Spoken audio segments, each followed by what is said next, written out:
Dando continuidade ao evento, ouviremos agora a diretora da Escola Judicial, desembargadora Carmen Isabel Centena Gonzalez.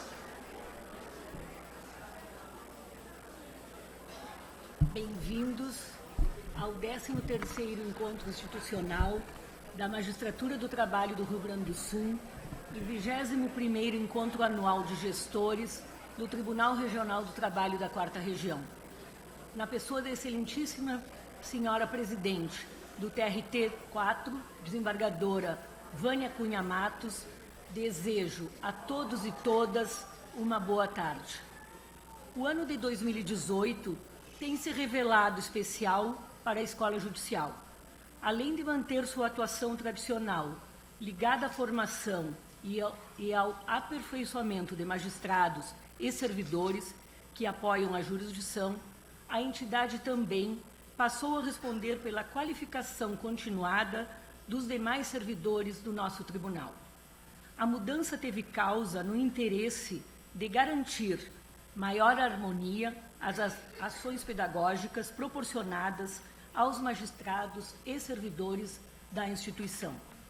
Além disso, buscou prover maior racionalidade administrativa com impacto sobre a economia de atos e a efetividade do investimento público. O orçamento da escola foi duplicado. O seu público-alvo ampliou-se em quase 10 vezes. A estrutura da entidade foi repensada com base no cumprimento de um novo regulamento e na atualização do seu projeto pedagógico. O núcleo de educação à distância foi reforçado. Os eventos presenciais passaram a contar com metodologias ativas de aprendizado e tiveram início os trabalhos reservados à edição, em 2019, de uma revista de natureza estritamente científica. Manteremos a nossa tradicional revista e também a revista eletrônica, mas esta, uma novidade entre nós, terá a qualificação junto à CAPES. No contexto de tantas mudanças e tamanhos desafios, o Encontro Institucional da Magistratura do Trabalho do Rio Grande do Sul, entretanto, seguiu revestindo importância destacada no calendário acadêmico da Escola Judicial. Ao seu lado, agora, também se inscreve o Encontro Anual de Gestores do Tribunal. Para dar início à programação formativa de ambos os eventos, a Escola Judicial tem a honra de anunciar a conferência do nosso querido amigo, professor, doutor Hugo Barreto Ghioni, da Universidade da República Uruguai, que versará sobre o tema Desregulamentação da atividade econômica e o papel do direito do trabalho. O doutor Hugo é professor titular de Direito do Trabalho e Seguridade Social da Universidade da República no Uruguai, secretário de redação da revista Direito Laboral, professor de pós-graduação, autor de livros e artigos publicados em revistas especializadas latino-americanas e também da Espanha, França e Itália. É consultor externo da OIT. Saliento que perguntas poderão ser feitas ao final da conferência, que deverá ter uma duração entre 1h15 e 1h30. O período de debates será de aproximadamente 30 minutos, de modo que terminemos as nossas atividades às 18 horas, conforme previsto.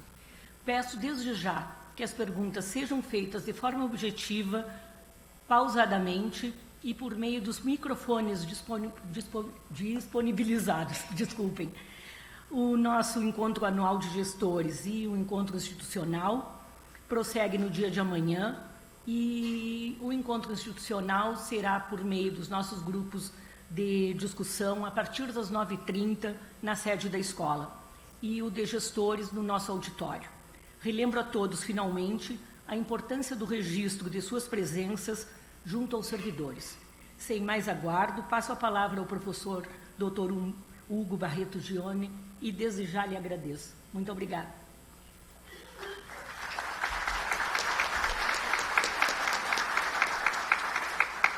Eu vou assistir da plateia e volto depois para conduzir o debate. Muito obrigada. Gracias a mi amiga Carmen Gracias a todos ustedes por la invitación.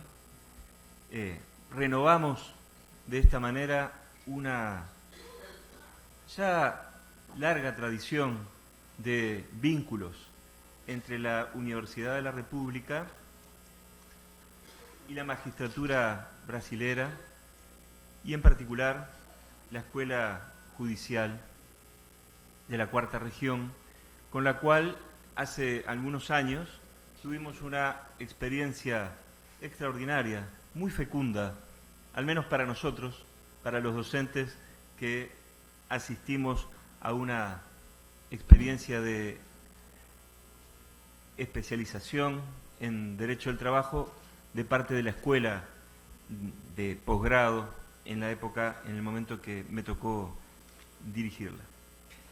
El tema que me han propuesto los colegas, los amigos del Tribunal Regional de Trabajo, refiere a la desregulación de la actividad económica y el papel del derecho del trabajo. Desregulación económica o mercado y derecho del trabajo son términos contrapuestos, son términos antitéticos, pero mercado y derecho tienen que convivir en el mismo espacio. Es casi como un matrimonio forzado, un matrimonio no querido, pero tienen que convivir en el mismo espacio, en lo posible, pacíficamente. Cosa difícil, como ocurre en cualquier matrimonio forzado. Es una correlación entre mercado y derecho del trabajo muy variable, no es fija, no tiene fronteras definidas. Hay corrimientos, hay épocas de avance de la economía, del mercado, de la libertad de mercado, y hay épocas de reforzamiento del derecho del trabajo, que implica siempre algún grado de regulación, de reglamentación de la actividad económica, al menos en la faz que tiene que ver con el trabajo humano. Esa correlación entre mercado y derecho del trabajo es dependiente del contexto, no depende enteramente del derecho. Es más, el derecho del trabajo, más que cualquier otra disciplina jurídica, diría yo, el derecho del trabajo, más que cualquier otra disciplina jurídica, es dependiente del contexto social, económico, cultural, político y ni qué decir, ideológico. El derecho del trabajo es un derecho inmerso en el mundo de la economía, de la cultura.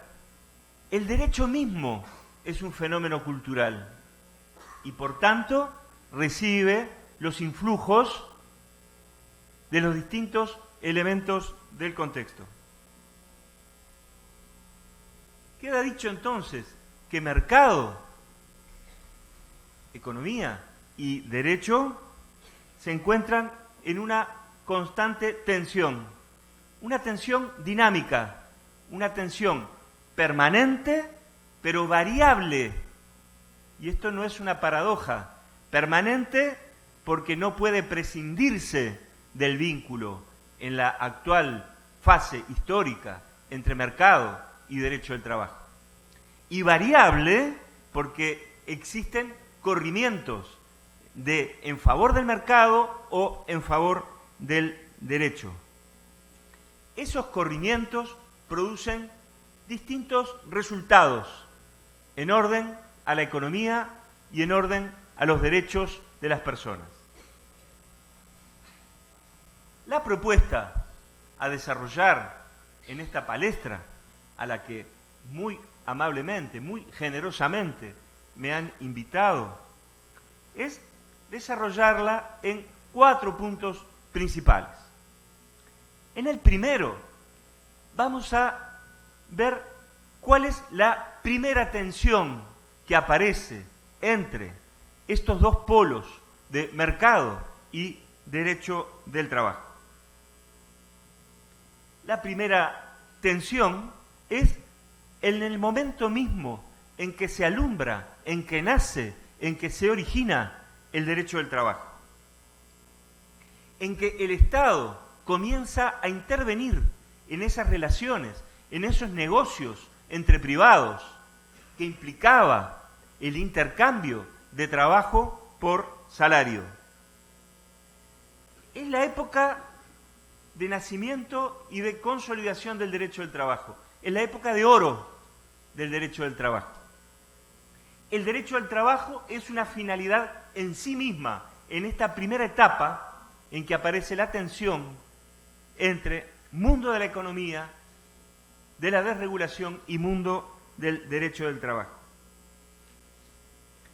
Una segunda etapa, un segundo modo de relacionamiento entre derecho y economía se da a partir del último cuarto del siglo pasado, del siglo XX, cuando comienza a hablarse, falarse de adaptabilidad del derecho del trabajo a la economía, como producto de la crisis. Confluye entonces desregulación económica con desregulación laboral, que estrictamente son cosas distintas, diversas. Ya no va a haber una finalidad propia del derecho del trabajo, sino que el derecho del trabajo será instrumentalizado para otras finalidades: el desarrollo de las empresas, la competitividad, el empleo. En la tercera parte de mi exposición hablaremos acerca de la desregulación y si esto es una cuestión semántica, parecería que no es estrictamente desregulación laboral, sino regulación de distinto signo, cambio, una mudanza muy profunda en el sentido del derecho del trabajo. Y finalmente vamos a analizar, a trazar algunas líneas para la recomposición del derecho del trabajo frente a la crisis. ¿Cuál es la primera tensión, entonces, entre derecho del trabajo y mercado? Surge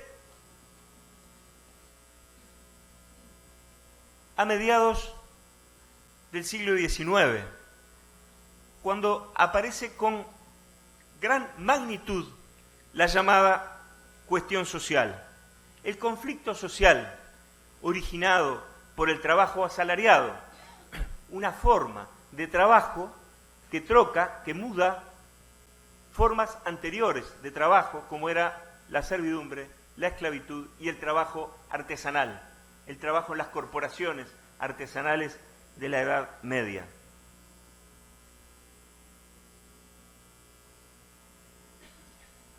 El trabajo asalariado se simboliza, se sintetiza en un contrato. Mucho se discutió acerca de la naturaleza de ese contrato. Algunos tratadistas dijeron es una compraventa. Otros dijeron es un mandato o una sociedad. Hasta llegar a la conclusión de que era una figura enteramente nueva. Barassi, Ludovico Barassi, en Italia, sintetiza acabadamente, a inicios del siglo XX, de qué se trata este contrato de trabajo. ¿Cuáles son las obligaciones y derechos emergentes del contrato de trabajo?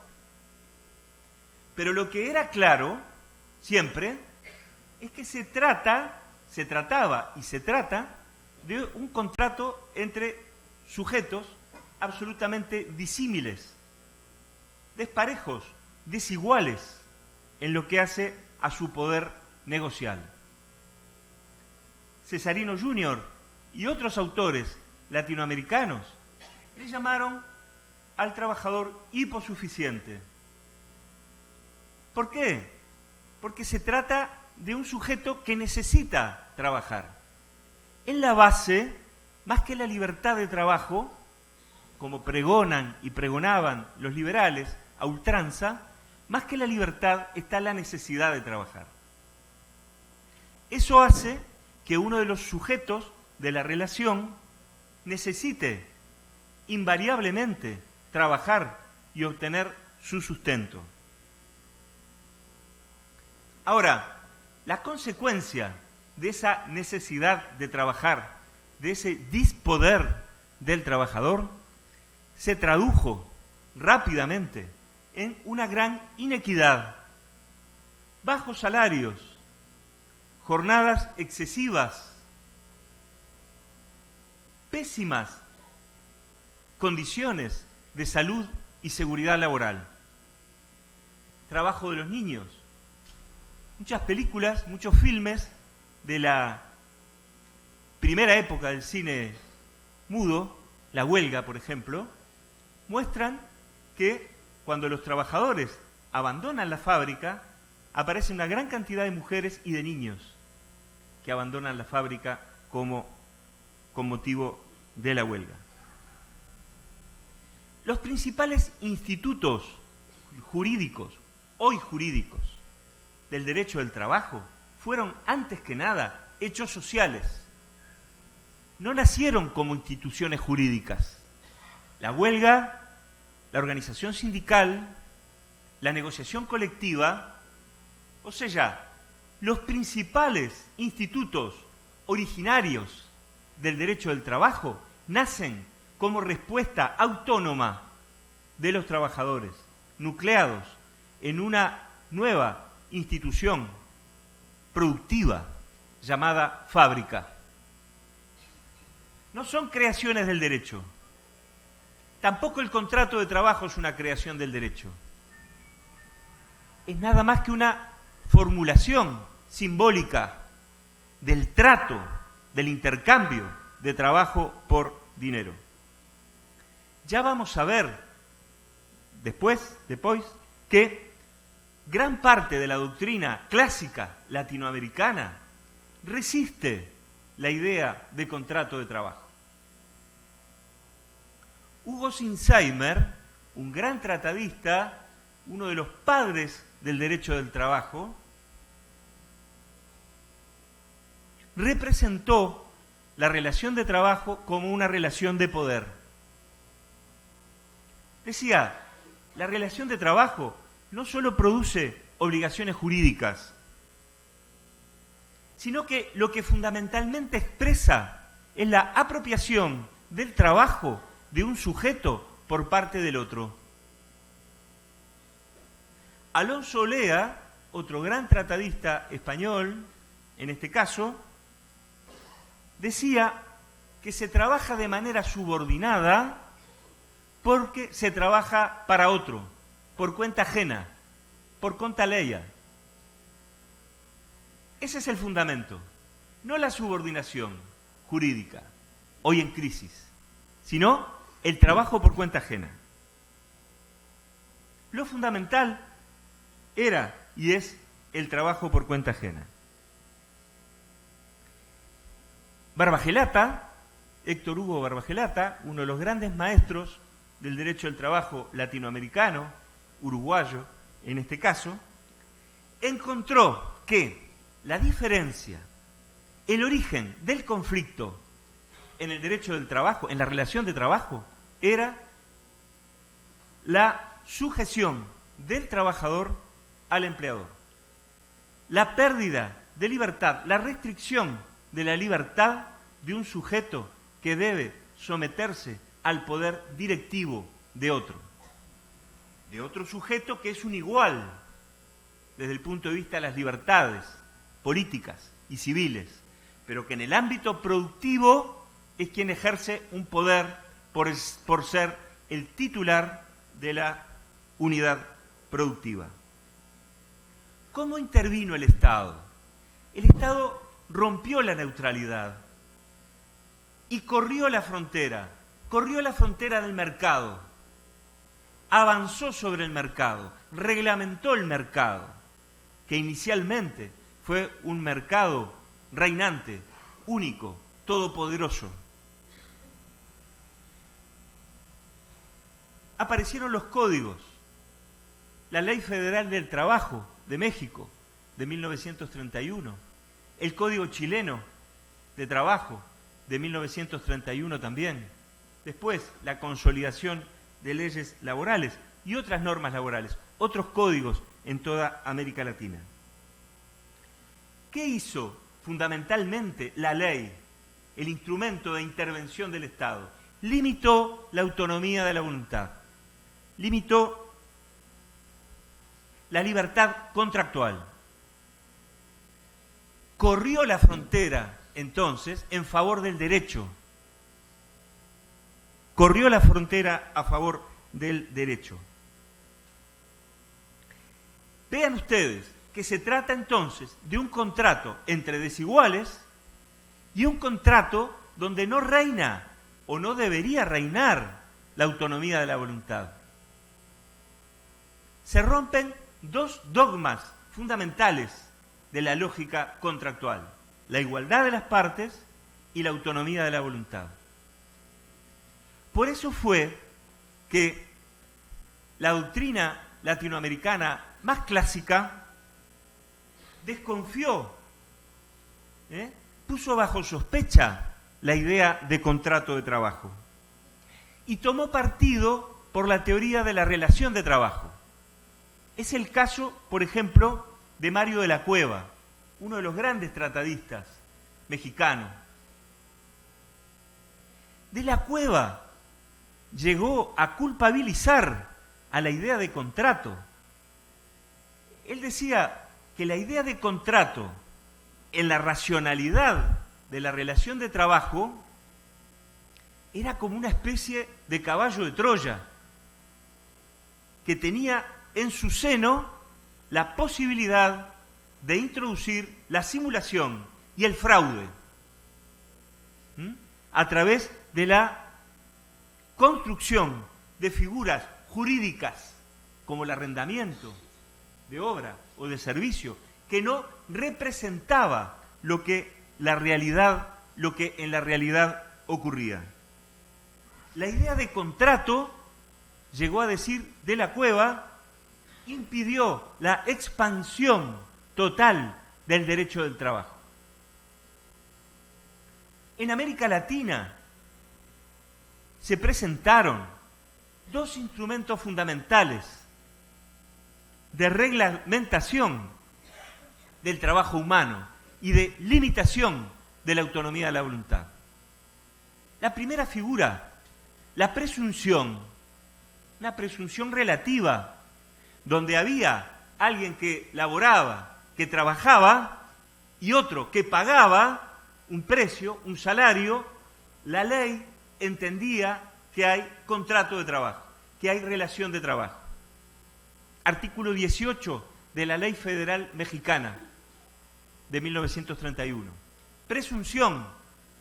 Luego la presunción aparece en otros códigos, en otras disposiciones legales en América Latina. Y hay una segunda institución propia de la legislación latinoamericana. El principio de primacía de la realidad. Otra forma de desconocer la autonomía o la libertad de los contratantes en la relación de trabajo.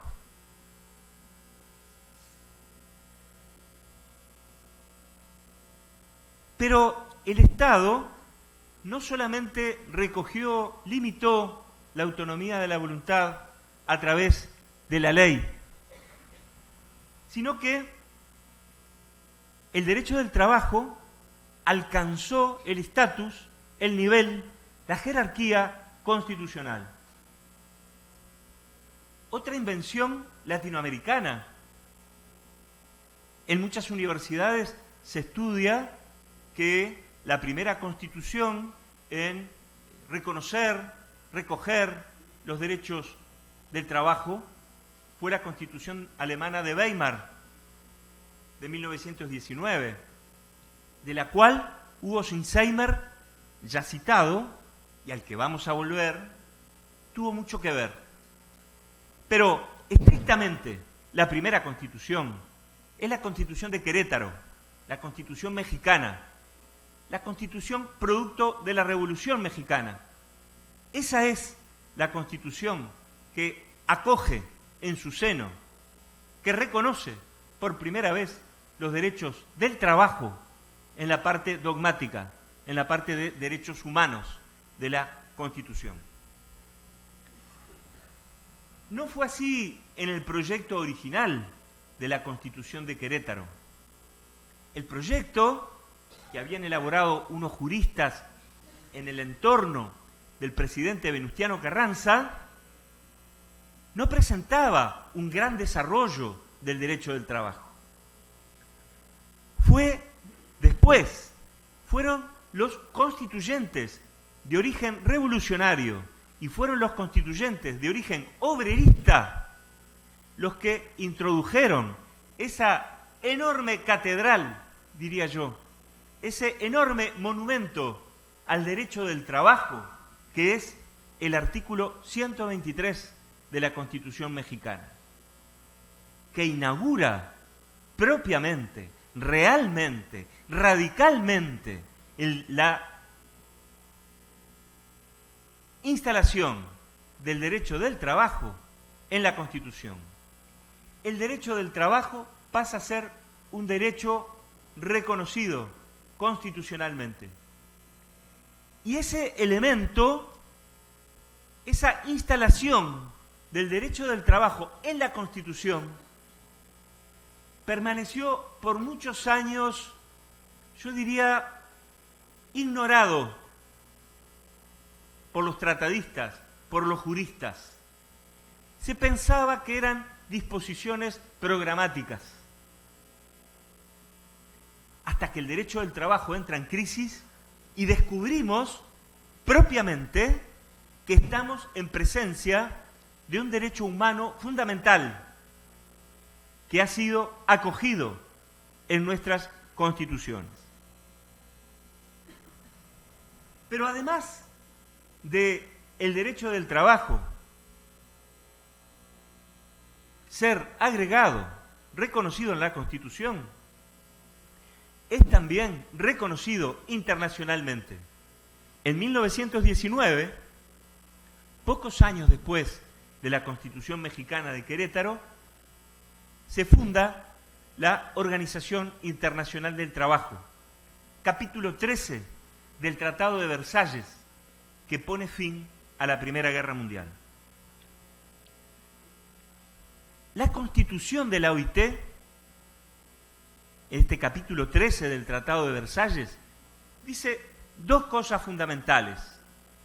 Primero, el trabajo no es una mercancía.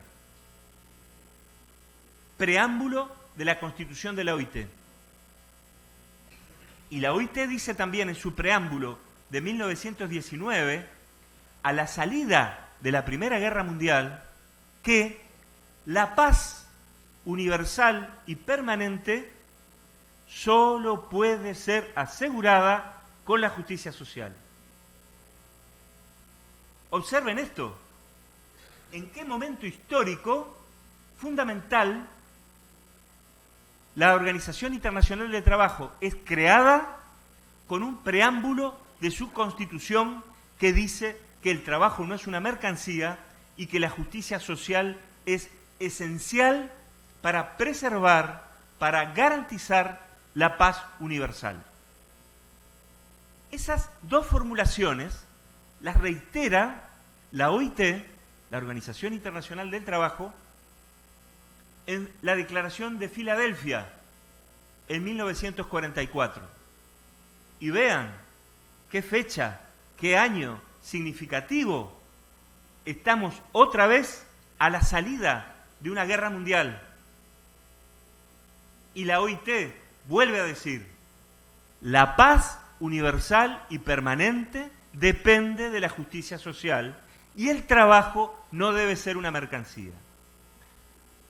O sea, cuando nosotros hablamos de trabajo, estamos hablando de un elemento esencial para la persona, para la sociedad y para el universo.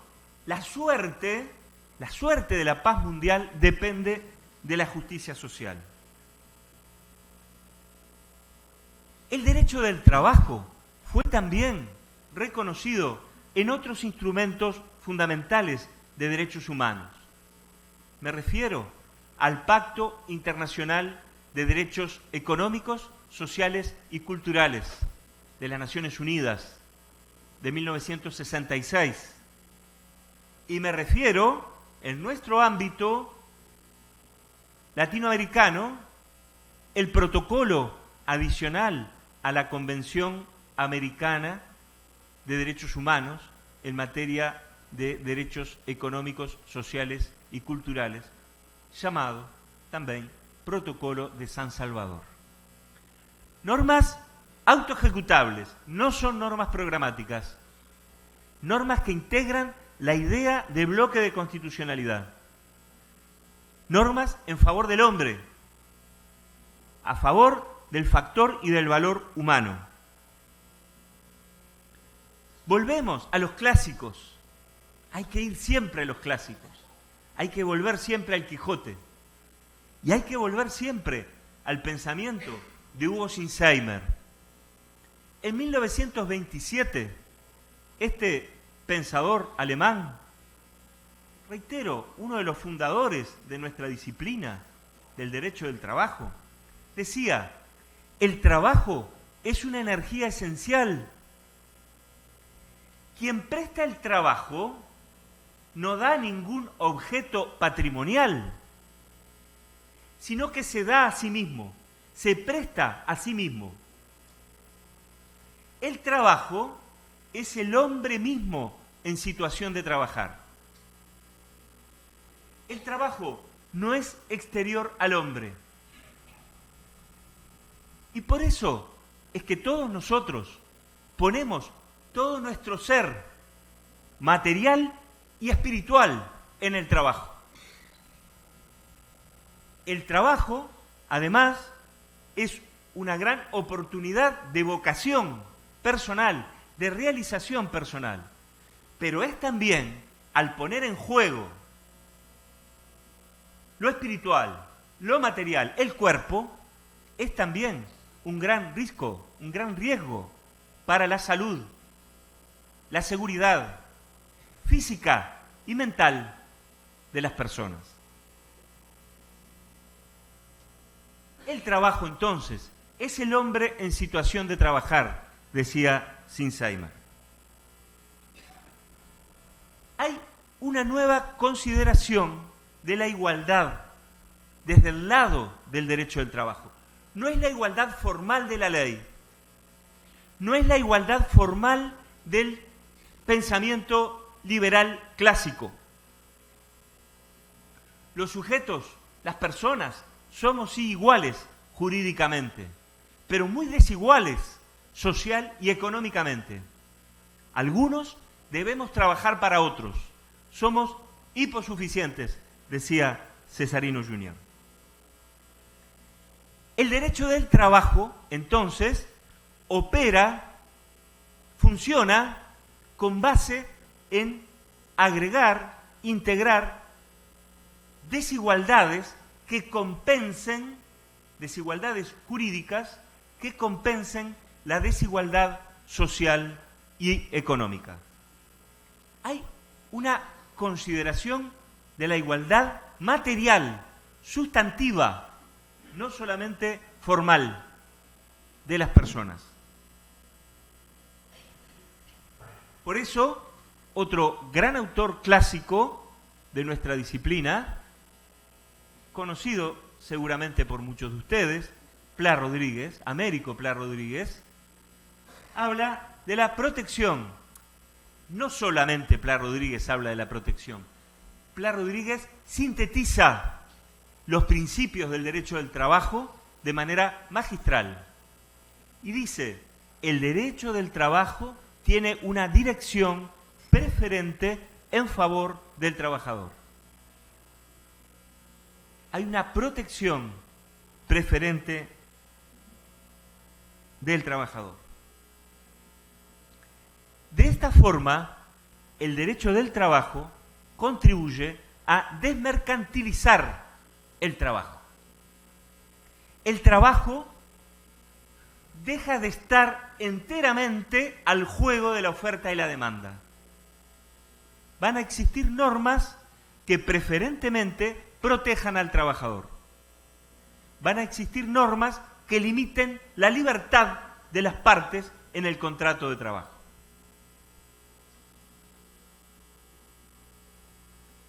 Y habrá una necesidad social, política, agrego, de canalizar el conflicto social. Es fundamental la idea de libertad sindical. La libertad sindical es el derecho de las personas y de sus organizaciones para defender de mejor manera el interés propio de la categoría, el interés propio de la clase de los asalariados.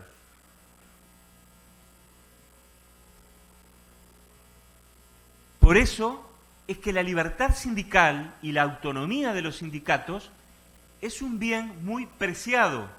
Debe ser garantizada, no debe ser limitada, no debe ser restringida.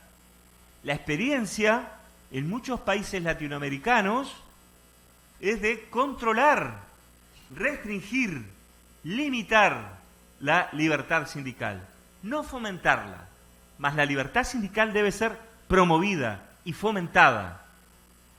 Es una forma de componer el conflicto de mejor manera.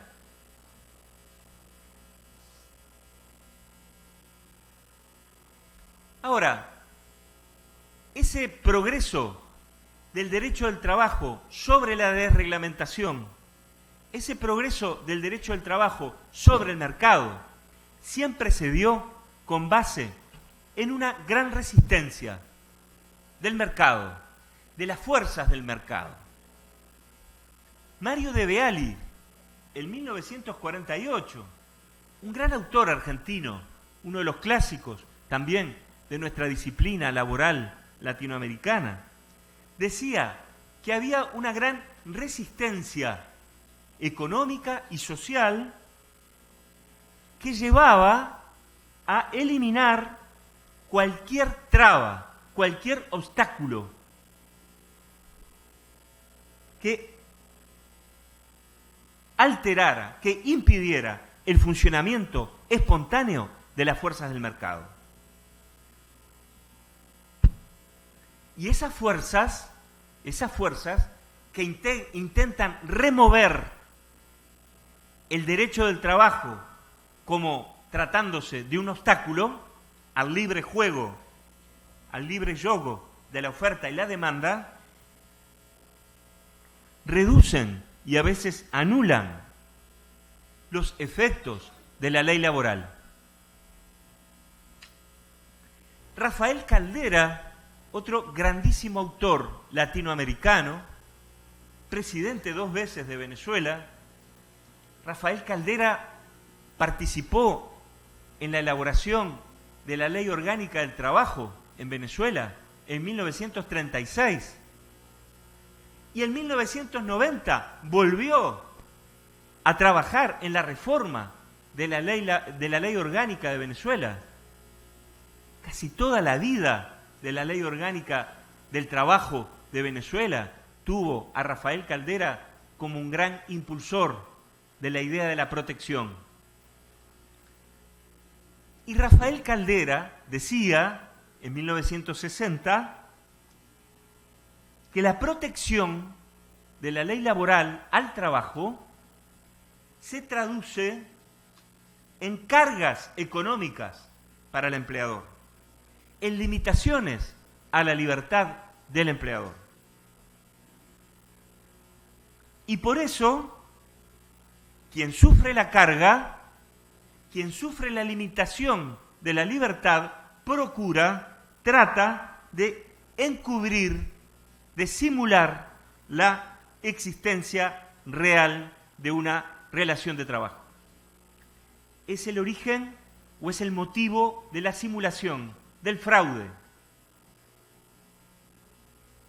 El fraude laboral es una forma de restablecer ilegítimamente el campo de la desregulación laboral.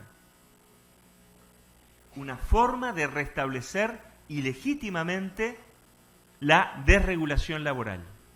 Eludir las cargas y las limitaciones que significan la ley laboral. Y Pla Rodríguez, en 1978, decía que muchas veces la ley laboral misma, en muchos de nuestros países, es inauténtica, no se aplica.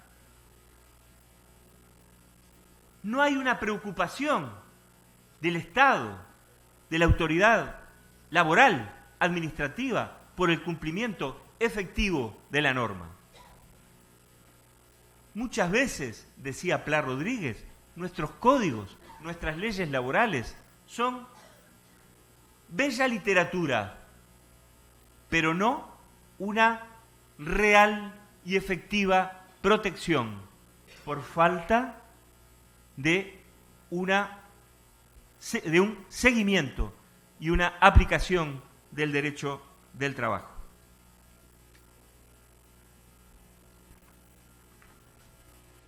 Por eso, el trabajo, que no es una mercancía, el trabajo no ha sido creado para circular como si son creadas las mercancías.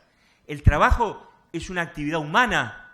Los humanos no hemos sido creados para encontrarnos al albur de la oferta y la demanda. No somos mercancía, pero el trabajo es visto como una mercancía, muchas veces. Como la tierra es también vista como una mercancía. Y por eso el riesgo de no cuidar el hábitat, de no cuidar la tierra. La tierra no es una mercancía, el hombre no es una mercancía. Esto está en la raíz del humanismo y del ecologismo más profundo. La tierra y el hombre no son una mercancía, pero en el sistema funcionan como si fueran una mercancía. La tierra y el hombre no fueron creados para zarandearse, para moverse, como si se tratara de mercancías. Las posiciones más radicales, liberales, entienden que la igualdad formal ante la ley es incompatible con toda actividad del Estado. Toda actividad del Estado, dice Hayek, toda actividad del Estado dirigida a consagrar la igualdad material de las personas, toda acción positiva del Estado es un ataque al Estado de Derecho. Eso es lo que llegan a decir los más radicales de los pensadores neoliberales. Hayek escribió en los años 40 y 50 del siglo pasado, pero fue también redescubierto en plena aplicación de las políticas neoliberales en los años 70 y 80 del siglo pasado. La libertad para los pensadores liberales es un espacio en el cual puede actuarse sin ser obstaculizado por otros. Es la concepción de la libertad como una especie de derecho negativo a no ser molestado, a no ser interferido por la actividad de un tercero, por la actividad del Estado.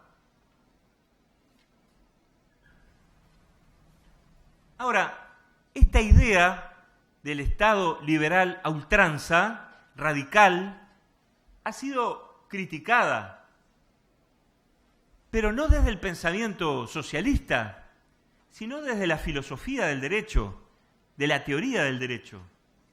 Carlos Santiago Nino, un filósofo del derecho argentino, fallecido tempranamente, fallecido joven, decía que el liberalismo conservador padecía de algunas confusiones. El mercado nunca es espontáneo. El mercado es una construcción jurídica. La ley es la que establece la estructura del derecho de propiedad. No otra cosa sino la ley. No otra cosa sino la construcción simbólica, humana. Las leyes son aplicadas por el aparato estatal, por los jueces, por la policía, por los inspectores. Los ciudadanos contribuyen para mantener ese aparato de control de la aplicación de la ley. El mercado, además, opera a través de contratos. Los contratos están reglados en leyes, en códigos, en reglamentos, en dictámenes, en sentencias. No hay tal espontaneísmo. Hay una correlación entre el mundo del derecho y el mundo del mercado. Pero el mercado es también creado por el derecho. No es espontáneo. Esta es la crítica central que hace Carlos Santiago Nino. Hay entonces un marco de acciones positivas. No es un mero dejar hacer. El mercado implica acciones positivas, negando de esa manera la idea de la libertad negativa de los liberales. Los liberales necesitan que el mercado esté construido por normas jurídicas, que se reconozca el derecho de propiedad y que se reconozcan las libertades fundamentales garantizadas por el Estado, garantizadas por el aparato estatal, puesto y financiado por todos los ciudadanos. ¿Cuál ha sido el debate, entonces, sobre el papel del derecho del trabajo en esta primera etapa? Mario de la Cueva, otra vez, el maestro mexicano, decía que en los años 40 y 50 del siglo pasado, que el derecho del trabajo es una conquista de los trabajadores. El derecho del trabajo para de la Cueva era una conquista sobre la burguesía. Eso decía de la Cueva. Los trabajadores habían impuesto el derecho del trabajo. Así como los burgueses impusieron en la Revolución Francesa, se impusieron sobre el señor feudal y sobre la Iglesia, así como ocurrió en la Revolución Francesa con los burgueses, ocurre, dice de la Cueva, con la Constitución de Querétaro, mexicana. Se imponen los derechos de la clase del trabajador sobre la clase de los propietarios. De la Cueva escribe sus palabras, su obra, en la etapa de expansión del derecho del trabajo, en la etapa optimista del derecho del trabajo, en la modernidad del derecho del trabajo, en la edad del progreso lineal en favor de la libertad, en favor del bienestar de las personas. Él concebía al derecho del trabajo como un derecho inconcluso, inacabado, en constante progreso. Él concebía al derecho del trabajo como un derecho de mínimos, que siempre puede ser superado por la convención, por el acuerdo colectivo, aún por el acuerdo individual. Siempre va a ser posible superar los mínimos, decía de la Cueva. El derecho del trabajo era imperativo, decía de la Cueva, irrenunciable. Estaba fuera del alcance de la libertad de las partes. No podía pactarse in peius. Era un derecho protector. 4 caracteres para De la Cueva en la mejor época, en la época dorada del derecho del trabajo. Inconcluso, o sea, inacabado. Mínimo, imperativo, protector. Derecho de la clase, que se impone a la burguesía. Una segunda visión del papel del derecho del trabajo es la más clásica del profesor Pla Rodríguez. El derecho del trabajo tiene un sentido protector. Los principios no necesariamente deben estar positivizados, no necesariamente deben estar en la ley, reconocidos, pero circulan, son omnipresentes, están en todos lados y en ninguno. Así operan los principios del derecho del trabajo. Son extraordinariamente fecundos. Una tercera idea, distinta también, del papel del derecho del trabajo, es aquella proveniente de la teoría crítica del derecho. Tratadistas franceses, Léon Kant, Antoine Jamot, decía en los años 80 que en realidad era el derecho capitalista del trabajo. El derecho del trabajo protege, sí, al trabajador, pero permite la estabilidad del sistema capitalista. Permite la pervivencia, la sobrevivencia del sistema. Es un derecho ambivalente. Sirve a dos señores. Protege al trabajador, pero asegura la estabilidad del sistema capitalista. Una cuarta manera de verlo, un cuarto papel, una cuarta forma de mirar, de interpretar, de concebir el derecho del trabajo, es verlo como un derecho que integra el conflicto social. Reconoce las armas de los trabajadores, libertad sindical, huelga, y con esas armas de la libertad sindical, de la huelga, de la negociación colectiva, deben disputarle al propietario las condiciones de trabajo. El conflicto, en esta visión, es natural, es hasta positivo, propio de un sistema pluralista y democrático. Los países pluralistas y democráticos tienen distintos grupos de interés. Un grupo de interés tiene la libertad sindical como derecho.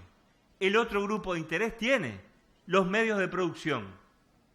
Del conflicto entre esos grupos de interés surge el derecho del trabajo. El derecho del trabajo integra ese conflicto, le da un procedimiento a ese conflicto. No lo suprime, no lo restringe, lo integra, lo procedimentaliza. Una quinta visión del derecho del papel del derecho del trabajo es que el derecho del trabajo es una regla más del mercado. Solo importa recurrir, tener a mano, tener perto, tener cerca la fuerza de trabajo para emplearla. Y cuando no la necesito, desembarazarme de la fuerza de trabajo. Es una regla más del mercado. Es un derecho que hace parte de los derechos del mercado. Regula un mercado, el mercado de trabajo. Así como hay mercado de capitales, hay un mercado de trabajo, regulado por el derecho del trabajo. Y una última visión es la del derecho del trabajo, como contrario al capitalismo. Este fue uno de los últimos trabajos del profesor Barbagelata en Uruguay, fallecido a los 89 años.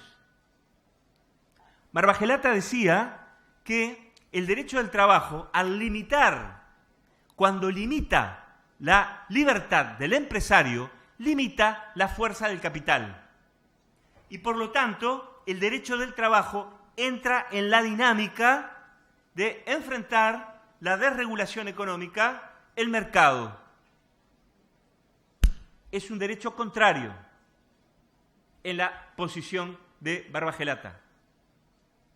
Observen que la posición de Barbagelata del derecho del trabajo como contrario a la libertad de mercado, contrario al capitalismo, es una posición totalmente distinta a la posición de la ambivalencia del trabajo, que sirve a la protección y sirve al propietario a la vez.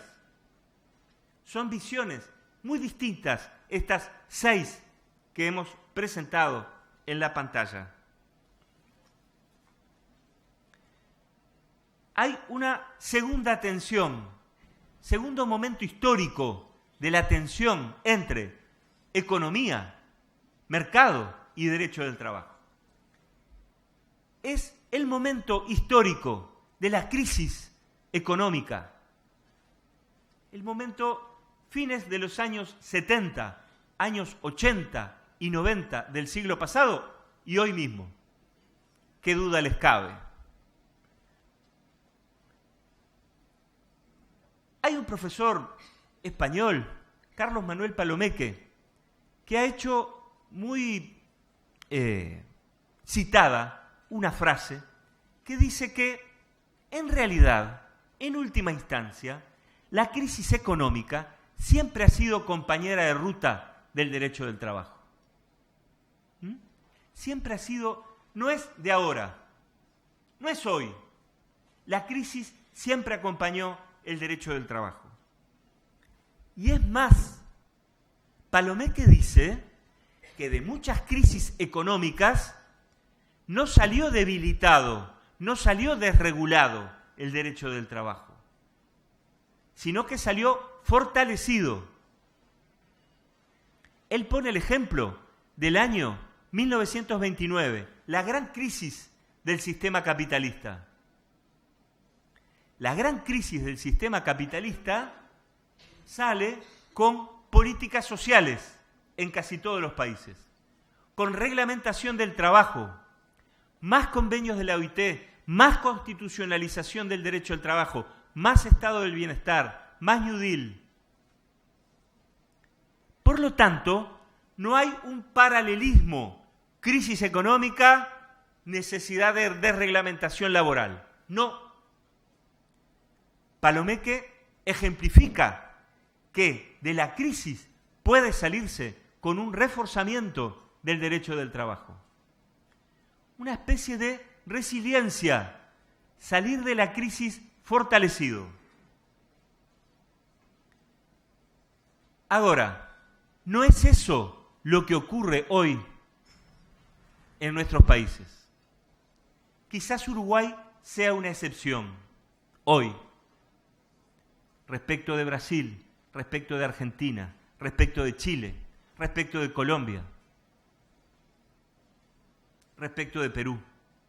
Quizás Uruguay sea una excepción, pero en el continente hoy hablar de crisis económica es hablar del corrimiento, del dinamismo de la economía, de la desregulación que gana territorio, terreno al derecho del trabajo. El derecho común gana terreno al derecho del trabajo.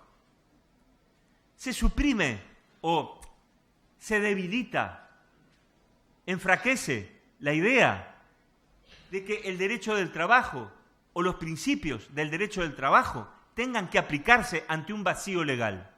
Ante un vacío legal se acude no a los principios, sino al derecho común. Reforma laboral. Se ha diversificado las modalidades de trabajo. El trabajo típico era trabajo por tiempo indefinido, para un solo empleador, con horario y salario fixo, en el local del empleador, trabajando de manera subordinada. Hoy esas formas entran en crisis. Se habla hoy de trabajo atípico, trabajo temporal, trabajo autónomo, trabajo a tiempo parcial, por salario variable, trabajo tercerizado para más de un empleador. Más de un sujeto se apropia, se beneficia del trabajo. El empleador principal y el empleador tercerista. La determinación de la relación de trabajo entra en crisis también. La subordinación no es hoy un criterio suficiente. Hay que complementarlo y quizás sustituirlo por un criterio que dé cuenta con mayor claridad, con mayor pertinencia de la necesidad de protección. Muchas personas trabajan hoy de manera más autónoma en su casa, a través, por ejemplo, del teletrabajo. Pero el teletrabajo no necesita protección. Sí necesita protección. Sí necesita protección. Sí hay formas de control del empleador sobre el trabajador que labora en su casa a través de Internet. Se necesitan instrumentos más afinados, más sofisticados para identificar la necesidad de protección laboral. Hay un retorno al contrato de trabajo. Se debilita la ley, se facilita la relación individual de trabajo. Se debilita el convenio colectivo, el acuerdo, la convención. Se privilegia el contrato. Y recordemos que la doctrina tradicional latinoamericana era desconfiada del contrato. A través del contrato, decía De la Cueva, voltamos a De la Cueva, a través del contrato se restringe la expansión del derecho del trabajo. El contrato facilita el fraude, facilita la simulación. El trabajo atípico, entonces, ya no es solamente el trabajo flexible. En los años 80, dice Bronstein, Arturo Bronstein, un autor argentino, se discutía sobre las formas flexibles de trabajo, trabajo a tiempo parcial, trabajo en horario variable, por salario variable. Pero hoy se discute más profundamente, se afecta más profundamente el derecho del trabajo, porque se discute sobre si ciertas formas son trabajo subordinado o son trabajo autónomo. Si es autónomo, queda fora do dereito do trabalho, fora del ámbito del derecho del trabajo. Hay un cambio, un viraje, una mudanza profunda en la discusión. Si grave, si preocupante, si profundo era el debate sobre la flexibilidad laboral, hoy estamos abandonando el debate de la flexibilidad laboral, de la flexibilidad del contrato de trabajo, para ir a la idea que no existe contrato de trabajo, que hay relación de trabajo enteramente autónoma.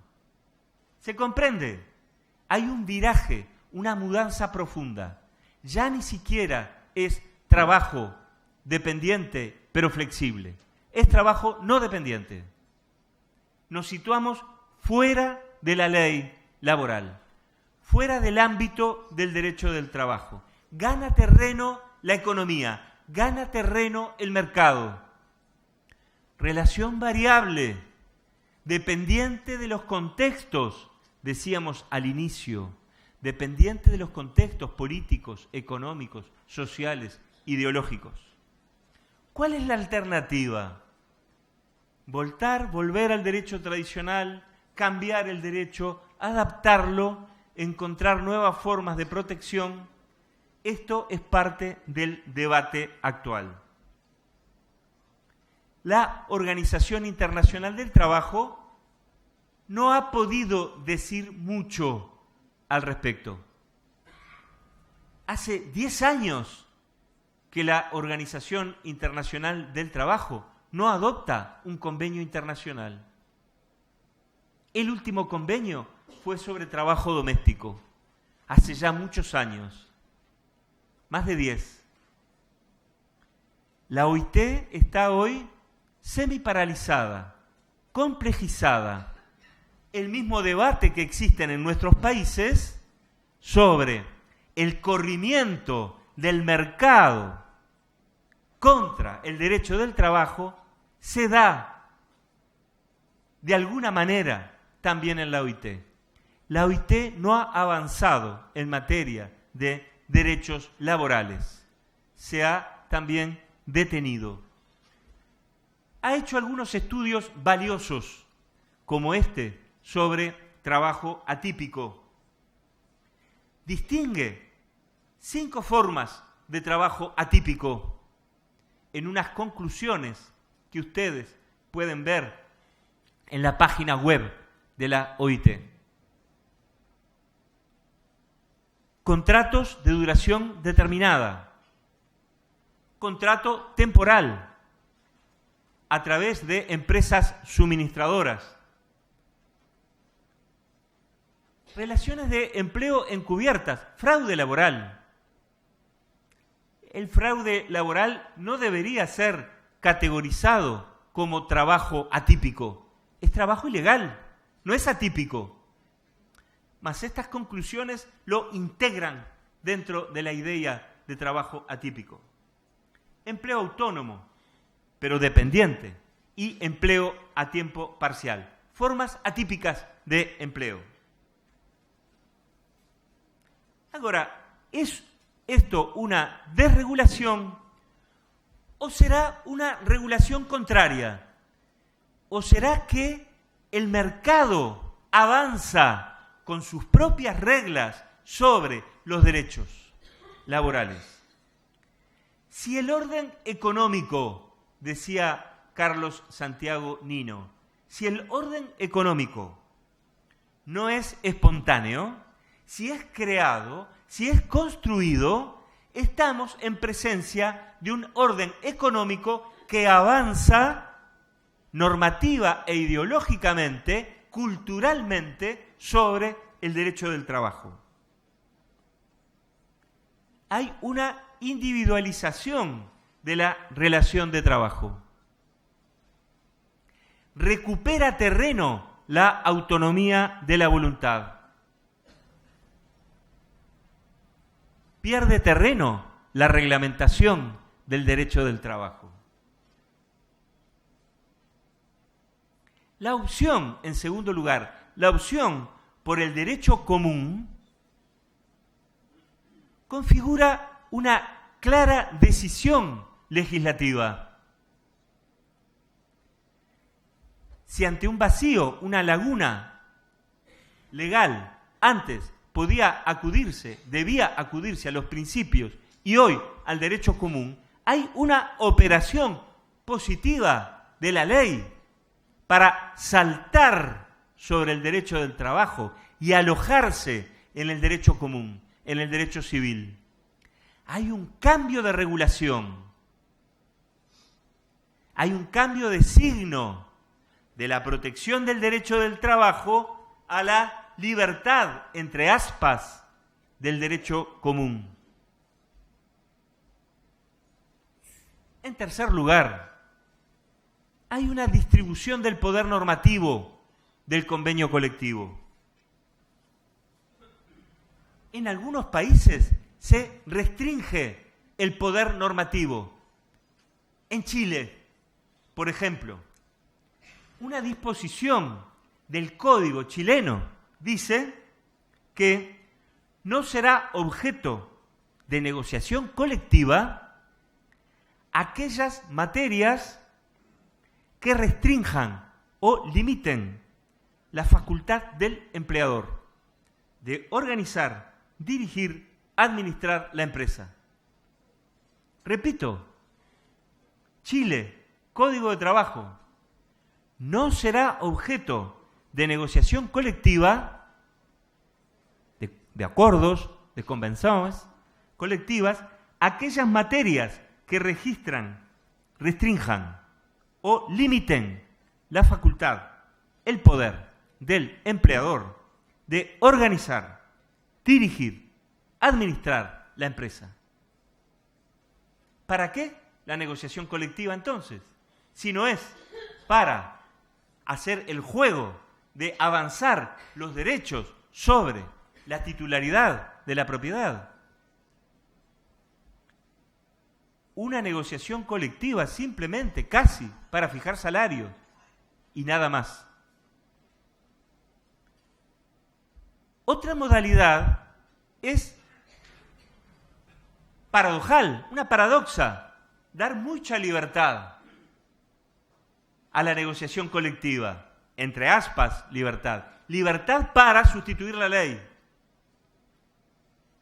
Vean ustedes, observen cómo el orden liberal avanza sobre el derecho del trabajo de manera muy distinta, restringiendo la libertad sindical, diciendo acá tú no puedes negociar poder del empleador, y en este otro lugar, acá, admitiendo absoluta libertad para sustituir la ley.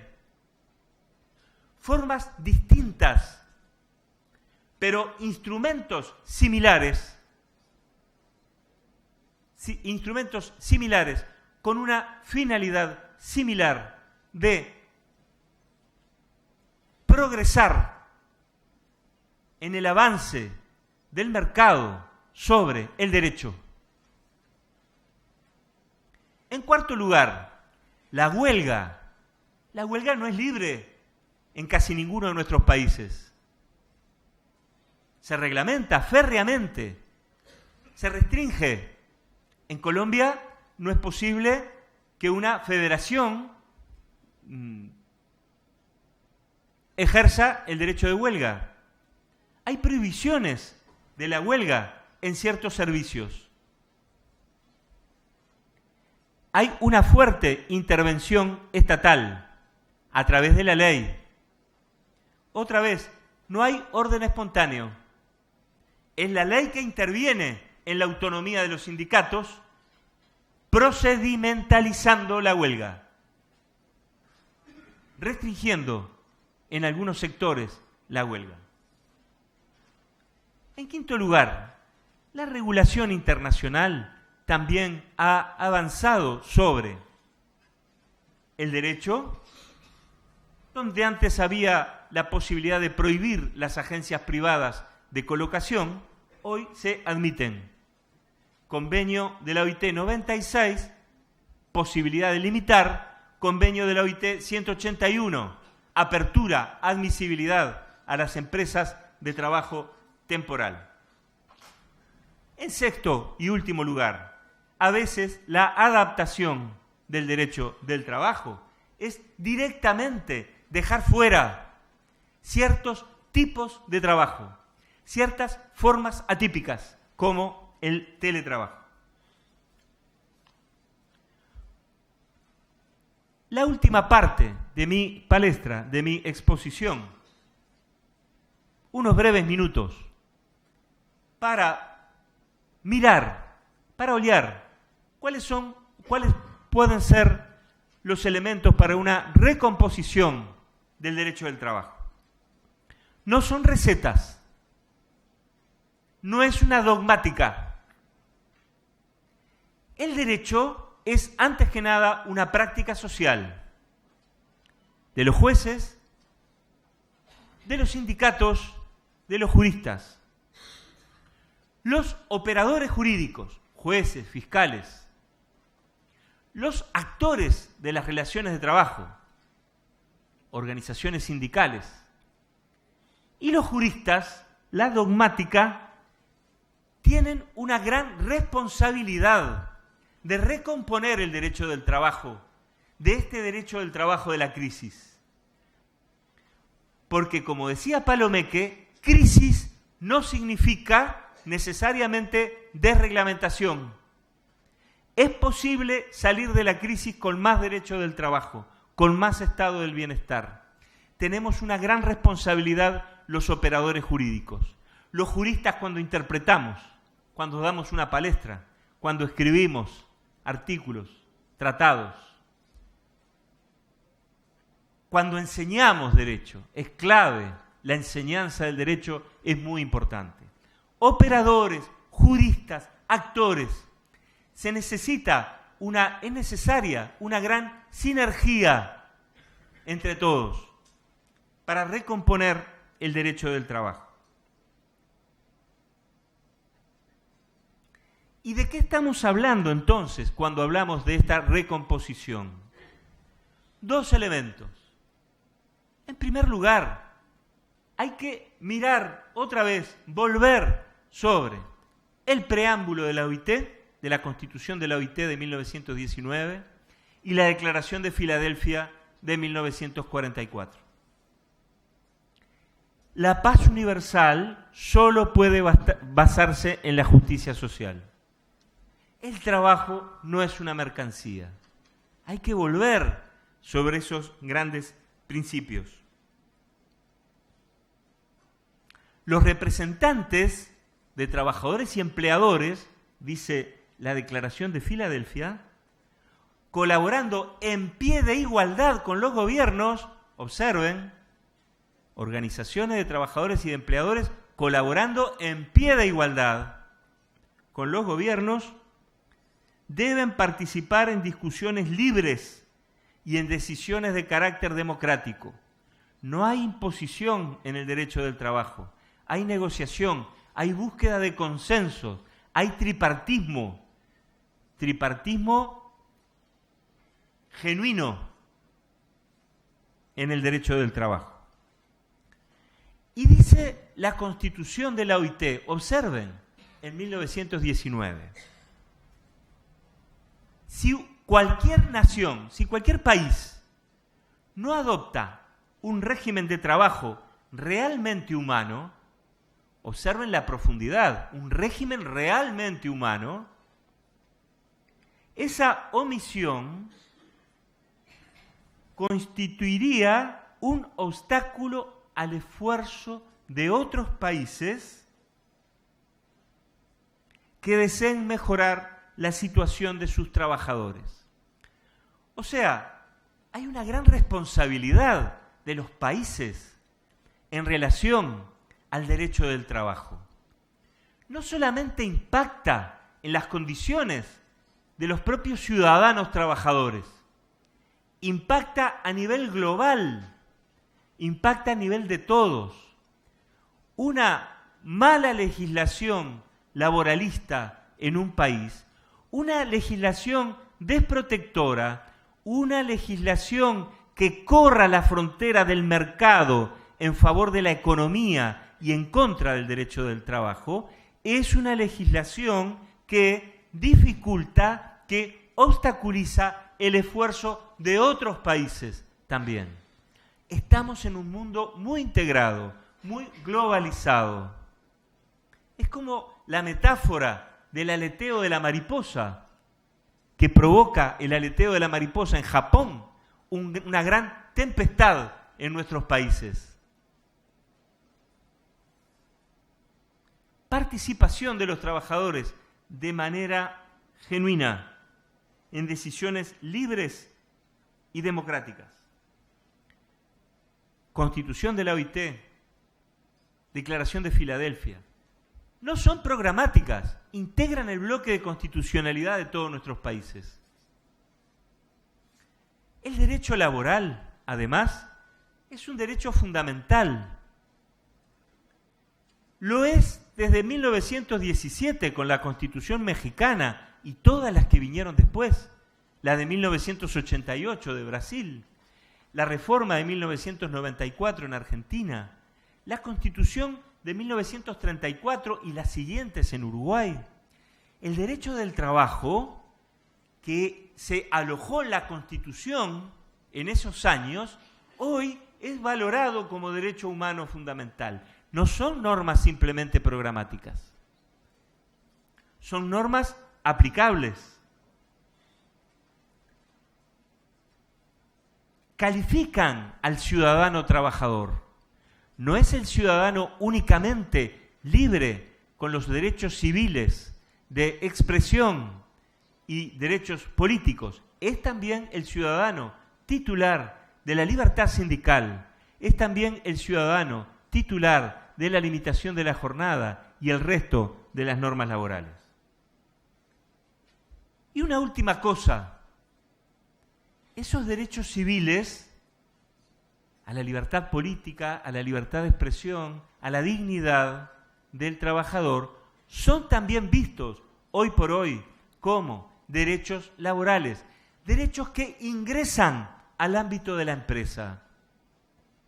Son llamados, por la doctrina española, fundamentalmente, los llamados derechos inespecíficos. Son derechos del trabajador como ciudadano que se aplican en el ámbito, en el seno de la empresa capitalista. El trabajador lleva consigo los derechos laborales y los derechos civiles. Esta forma de entender el derecho del trabajo como un derecho profundamente enraizado, profundamente anclado en las dos principales declaraciones universales adoptadas luego de las dos más grandes guerras mundiales, preámbulo de la Constitución de la OIT y Declaración de Filadelfia, más la constitucionalización del derecho del trabajo en nuestras constituciones, son la forma de enseñar, interpretar y aplicar el derecho del trabajo hoy. Muchas gracias.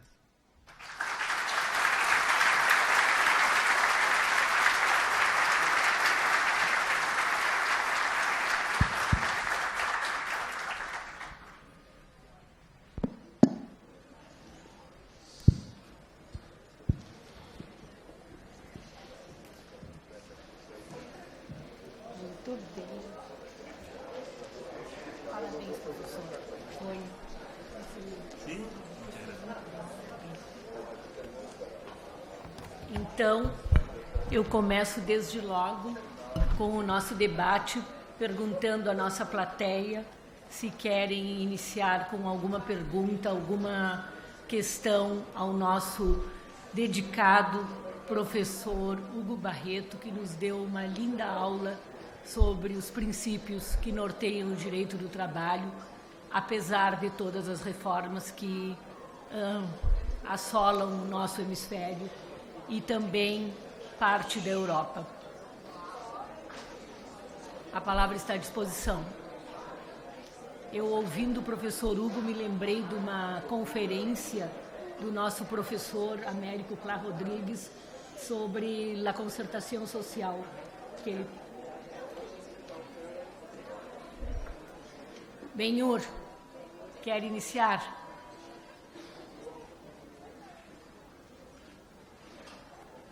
Por favor, um microfone para o juiz Benhur, Klaus.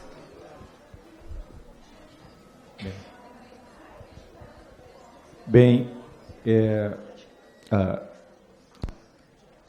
diretora da nossa escola me convida para fazer uma reflexão. O primeiro registro do professor Hugo é a alegria de termos na escola judicial um representante dessa importante escola de direito do trabalho do Uruguai, que nos legou Eduardo Couturi, que nos legou o professor Barba Gelata, que nos legou o professor Oscar Uriarte, que nos legou a experiência maravilhosa do grupo de miércoles, e falar da nossa admiração pela Escola de Direito do Trabalho uruguaia, esse pequeno país que nos legou tão grandes mestres. Me lembro agora que o professor Wagner Giglio traduziu no Brasil os princípios de direito do trabalho do professor Américo Plá Rodrigues, que são para nós uma referência permanente. Nós encontramos esses livros nas varas do trabalho do estado do Rio Grande do Sul, quando andamos pelo interior. E além de referir, professor Hugo, a satisfação de ter um jurista do Uruguai na nossa escola, eu gostaria de lhe fazer uma pergunta a respeito de como nós deveríamos pensar no futuro do mundo do trabalho diante dessa perspectiva pós-moderna que parece ser de um crescente individualismo, de uma fragilização da ideia da solidariedade em função da mudança que a tecnologia traz para a organização do mundo do trabalho. E escutando um jurista que falava há alguns dias sobre a necessidade de se criar, em função de que os postos de trabalho poderiam desaparecer, uma ideia de mínimo existencial, como se fosse uma espécie de seguro-desemprego permanente, porque milhões de pessoas não terão emprego. De que maneira nós podemos pensar nesses desafios? E pensava eu, aceitarão os donos do dinheiro estabelecer essa regulamentação de um mínimo existencial de solidariedade para milhões de trabalhadores sem postos de trabalho? E eu ficava pensando sobre isso e achando que isso dificilmente nós conseguiríamos conquistar, sobretudo em países periféricos do capitalismo.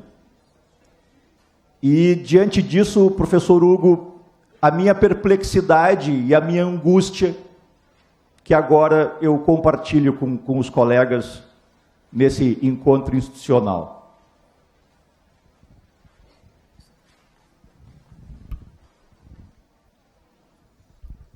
Muy agradecido por sus palabras y por el recuerdo de los grandes amigos y profesores uruguayos, en particular el profesor Oscar Armida Uriarte, queridísimo amigo y del cual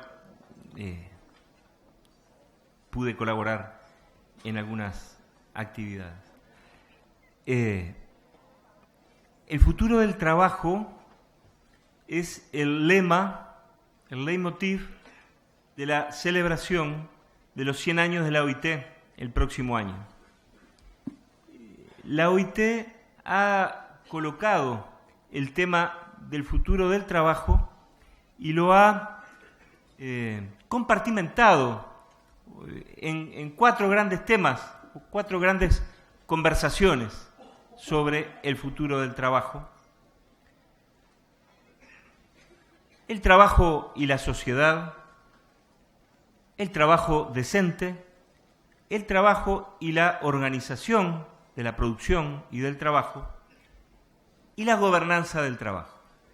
Dentro de esos 4 núcleos, el trabajo decente aparece como lo más propio de la idea que intenté transmitir en mi palestra. El trabajo decente es el trabajo con derechos, el trabajo con derechos fundamentales.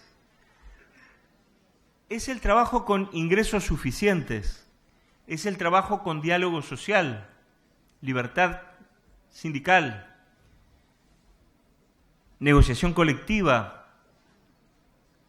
Quiere decir que el futuro del derecho del trabajo es el futuro del derecho del trabajo decente, no de otro derecho del trabajo. Hay una calificación muy importante que definitivamente deberíamos adoptar del término de la calificación decente. No es cualquier derecho del trabajo. En ese dinamismo en economía, mercado, derecho del trabajo, de este polo del derecho del trabajo, no es cualquier derecho del trabajo. Es el derecho del trabajo decente, con empleo, ingresos suficientes y derechos fundamentales del trabajador. Esto viene a cuento porque muchas veces se dice que el derecho del trabajo debe contribuir a generar empleo. Y esa es la razón por la cual se desreglamenta, se quita el obstáculo del derecho del trabajo para generar nuevos empleos. No se ha demostrado en ningún país que la remoción del obstáculo de las normas laborales generen empleo. No hay una relación directa. No se ha demostrado. Entonces, lo que tenemos cierto es la necesidad de trabajo decente. No hay otra duda. Necesidad de trabajo decente.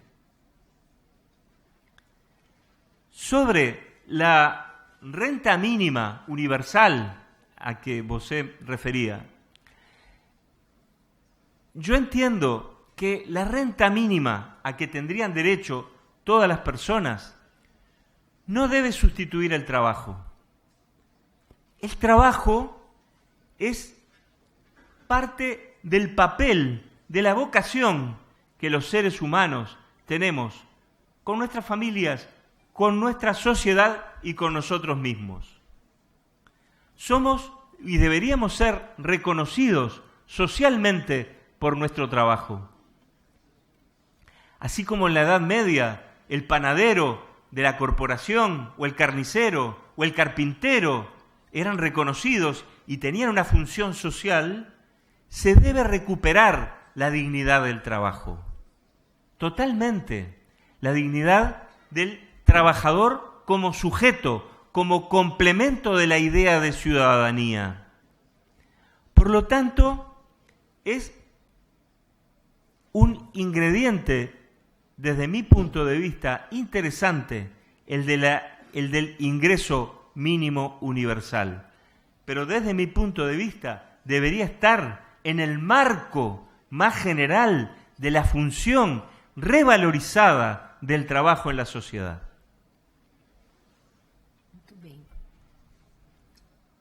Vargas, por favor, microfone ali para o desembargador Vargas.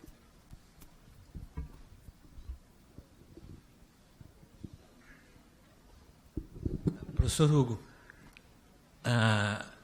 o senhor falou da questão da subordinação como talvez um elemento que possa ser requestionado ou superado, talvez na perspectiva de uma visão espanhola que sempre, de uma maneira, se contrapôs à visão brasileira da subordinação, o trabalho por conta alheia, né?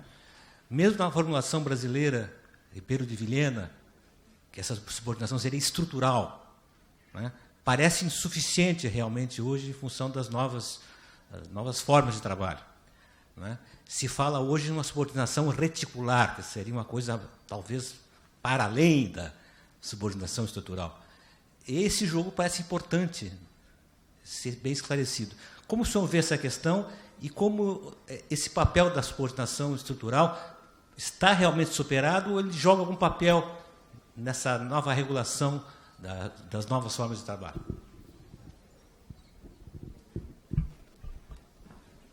Yo creo que la regulación legal de algunos fenómenos, como el teletrabajo, como la tercerización, son también construcciones jurídicas, no elementos del mercado autónomos y espontáneos, construcciones jurídicas, soluciones precisas de la ley a esas formas de trabajar. Por lo tanto, pueden ser perfectamente sometidas a crítica.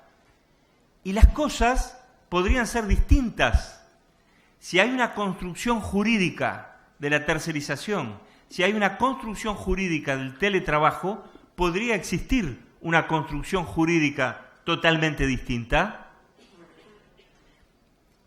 Una construcción jurídica distinta y que libere realmente, genuinamente, las fuerzas del sindicalismo para poder organizar núcleos de trabajadores de la forma que los trabajadores mejor estimen, mejor entiendan.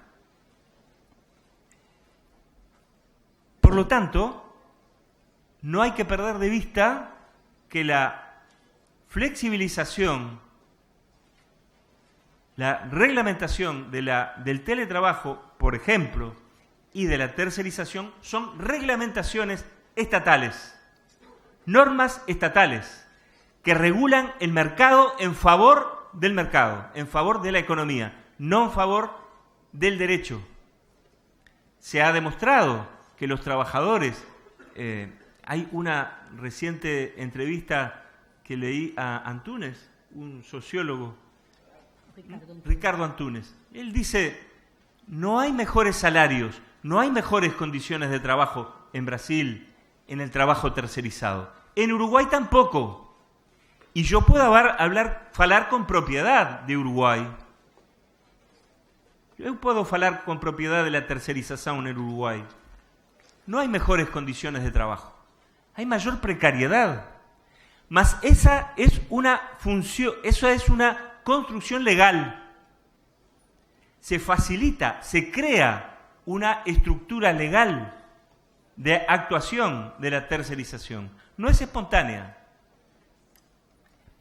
La subordinación, la segunda parte de tu intervención, Vargas, la subordinación es también una construcción. Barassi, Ludovico Barassi, en 1901, dice, la subordinación es un efecto del contrato. La subordinación no es un efecto del contrato. La subordinación es efecto de que un sujeto tiene la propiedad y da órdenes. Sea el sujeto público o privado, no importa. Quien tiene la propiedad de la organización da órdenes al trabajador. Pero esas órdenes no son producto del contrato. Son producto de una estructura supracontractual. Está en la médula misma, en la raíz, en el seno mismo de la organización económica. Ahora, lo importante, desde mi punto de vista, es que no tanto si existe o no existe subordinación. Lo importante es si el trabajador necesita o no necesita protección.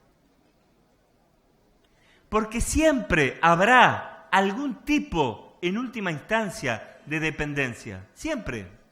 El teletrabajador también es un trabajador dependiente en última instancia. Siempre va a haber alguna dependencia. Siempre habrá una necesidad de trabajar. Siempre habrá un trabajador inmerso en una organización más amplia, donde trabaje en el local de la empresa o trabaje en su residencia. No interesa. No interesa. Siempre habrá un margen para la necesidad, para la protección. La legislación española y los tratadistas españoles sí enfatizan en el trabajo por cuenta ajena, trabajo por cuenta ajena. Sí, mas nosotros podemos olear no la legislación y los tratadistas españoles, sino fundamentalmente invito a todos en la recomendación 198, la recomendación 198 de la OIT. Esa es la norma fundamental para brindar, obsequiar, dejarnos criterios para determinar si existe o no existe relación de trabajo, si existe o no existe aplicación del derecho del trabajo. La recomendación 198 de la OIT es una norma que descentraliza la subordinación, marginaliza la subordinación. No es el elemento sustantivo la subordinación para la recomendación 198. La recomendación 198 dice en el artículo o cláusula 9, lo fundamental para determinar si existe relación de trabajo es el modo, la forma como se ejecuta el trabajo. No fala de subordinación. Lo fundamental es cómo se ejecuta el trabajo. O sea, lo fundamental es el principio de primacía de la realidad. Hubo participación de juristas latinoamericanos en la elaboración de la recomendación 198 de la OIT. Hubo participación latinoamericana. Eso es lo que explica que la recomendación 198 establezca, sin decirlo, el principio de primacía de la realidad. Y que la recomendación 198 contenga también la posibilidad de establecer presunciones, como ocurría o como ocurre en la legislación de muchos países latinoamericanos.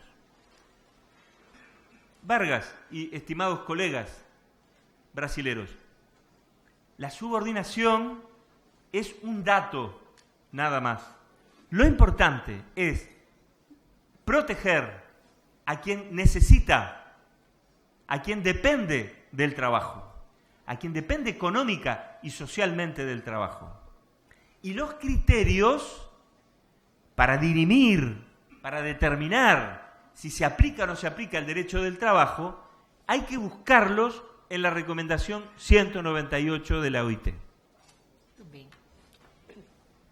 Eu pergunto se mais alguém...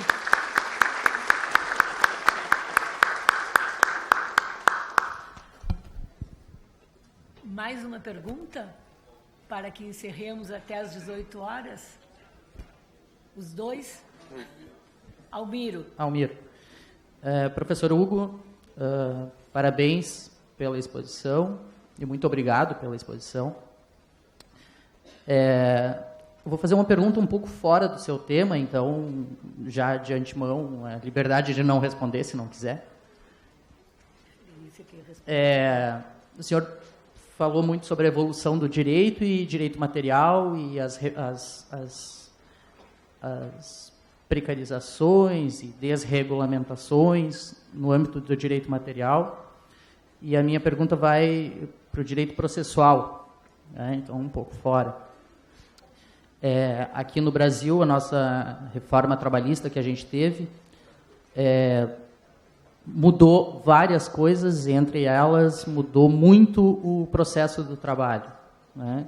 Dificultando ao máximo, inclusive, o acesso do trabalhador ao processo, que é onde, ao fim e ao cabo, ele consegue, efetivamente, assegurar algum direito que não tenha sido assegurado na relação material. A minha dúvida, a minha pergunta, a minha provocação é se o senhor... primeiro, se no Uruguai está acontecendo algo. Também aconteceu uma reforma nesse sentido? Ou o senhor acompanhou essa reforma aqui no Brasil? E qual é a sua posição sobre isso? En el caso uruguayo, en el caso de Uruguay, había una larga deuda. ¿Deuda? Dívida. Dívida.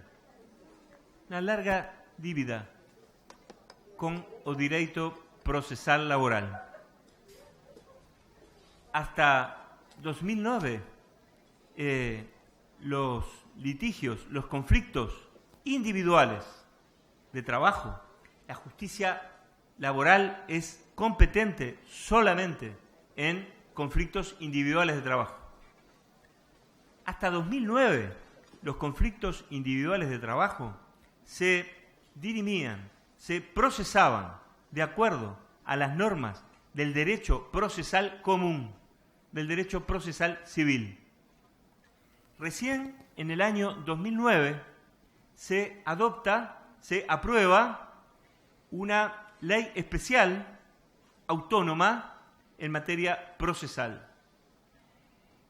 El cambio, la mudanza, ha sido muy grande. En principio, el interés era solamente la abreviación de los plazos. Un juicio podía durar 2 años, 3 años. Mas hoy, con la reforma procesal, demoran 6 meses en primera instancia. Había una gran preocupación por disminuir los plazos procesales.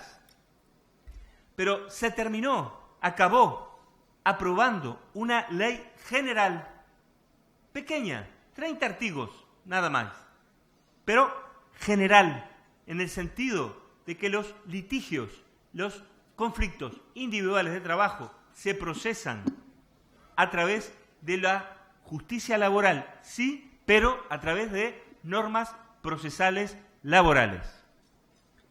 Hay una gran apertura a la judicialización, al acceso a la justicia laboral. Un proceso contrario al que vos se refiere. Gran acceso a la justicia. Se facilita, menos plazos. Antes, o trabajador debía transar, debía renunciar direitos para asegurarse algún cobro. ¿Se comprende? Hoy no tiene por qué renunciar. Aguarda 6 meses, primera instancia, y algunos juicios en instancia única, sin apelación, los de pequeño monto. Por tanto, el proceso en Uruguay es distinto.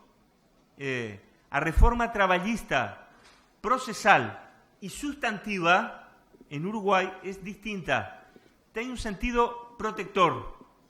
Do año 2005 hasta hoy. Con una reforma laboral profunda entre 2005 y 2009. Mas hasta hoy se prolonga la legalidad, diríamos, progresista en materia laboral. Muy fuerte negociación colectiva, tripartita, por rama de actividad. Protección sindical, libertad sindical, mas también tercerización. Ley de tercerización también. Pero en conjunto, una normativa protectora, en particular en lo procesal. Márcio, tu quer fazer a pergunta? Não? Mais alguém? Mário Garraça Azul. Um servidor, pelo menos, para fazer as honras da casa. Até agora só os juízes fizeram perguntas. E aí, com a pergunta do Mário, que é nosso funcionário, encerramos essa parte. Obrigada. Professor Hugo, muito obrigado pela palestra. A minha pergunta iria no mesmo caminho do Dr. Benhur, que liga o fim dos empregos com a possibilidade de uma renda mínima assegurada, não para todo trabalhador, mas de forma universal. Mas onde eu quero chegar e onde o senhor tocou também é na dignidade do trabalhador. Estudos nos indicam que num período de dezenas de anos, talvez 30, 40 anos, hoje a gente sofre com falta de emprego, né, de empregos formais. Mas tudo indica que pela robotização, inteligência artificial, haverá falta de trabalho para todo mundo. Né? Não vai haver trabalho mesmo que as pessoas queiram trabalhar. Então, a minha pergunta seria de que forma se poderia assegurar, talvez não só como o senhor disse, pelo ingresso mínimo básico, mas de que forma se poderia equiparar pessoas o trabalhador que vai ter a dignidade, mas aquele que gostaria de trabalhar, mas não vai poder trabalhar porque não há o trabalho, ou seja, a dignidade que vem do trabalho, de chegar em casa suado, conseguiu o leite das crianças, essa dignidade eu vejo no futuro de talvez 40 anos que não vai existir para todo mundo, mesmo que se queira. Né? De que forma se pode assegurar a dignidade do trabalho numa realidade futura em que não haverá trabalho para todos? Essa é a minha pergunta. La revolución tecnológica, esta revolución tecnológica y las anteriores también, plantean con severidad el problema del fin del trabajo. Más estrictamente, no ha ocurrido el fin del trabajo en la primera revolución industrial con el maquinismo que sustituyó mano de obra. No ocurrió el fin del trabajo con la segunda revolución industrial, con la introducción de nuevas fuentes de energía. No ocurrió el fin del trabajo con la tercera revolución industrial de informatización. Y no acredito que ocurra el fin del trabajo con la cuarta revolución industrial en curso. Los viejos trabajos son a veces sustituidos por nuevos trabajos. Claro, ¿cuál es el problema? Los nuevos trabajos son muchas veces trabajos muy calificados, exigentes. Pierde hegemonía o trabajo manual. O trabajo pasa a ser más calificado. Nuevos trabajos más calificados. Entonces, el desafío es no solamente quien no tiene trabajo, sino también quien puede acceder al trabajo, pero necesita calificación. Allí hay un papel muy importante de la seguridad social y la formación profesional. Así lo ve, así lo aprecia, esa es la perspectiva en Europa con el planteo de la flexiseguridad. Flexibilidad en el contrato de trabajo y seguridad social y formación profesional para voltar al empleo, al empleo. Ese esquema, esa solución, esa política es un tanto difícil en América Latina. Porque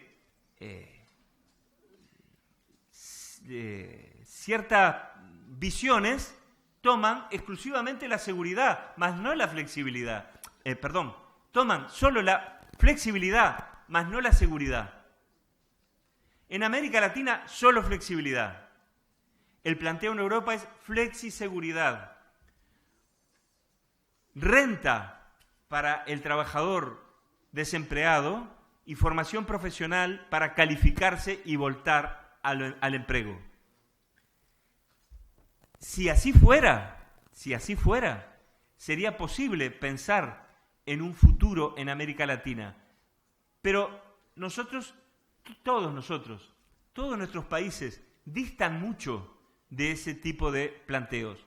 Toman solo la porción de la flexibilidad. Toman la porción del mercado, de la economía. No toman la porción del bienestar, de la seguridad social, de la renta y de la formación profesional. Entonces, en primer lugar, no toda revolución tecnológica acaba con el trabajo. Las 4 revoluciones industriales o tecnológicas no han acabado con el trabajo. Transforman muy fuertemente el trabajo. En esa transformación hay quienes pierden inmediatamente el trabajo. ¿Se comprende? Pierden. Hay quienes pierden. A mediano plazo se recompone. Mas el tramo entre el hoy y el mediano plazo hay que cubrirlo con políticas sociales, de seguridad social, con formación profesional. Eso es lo que no ocurre en nuestros países.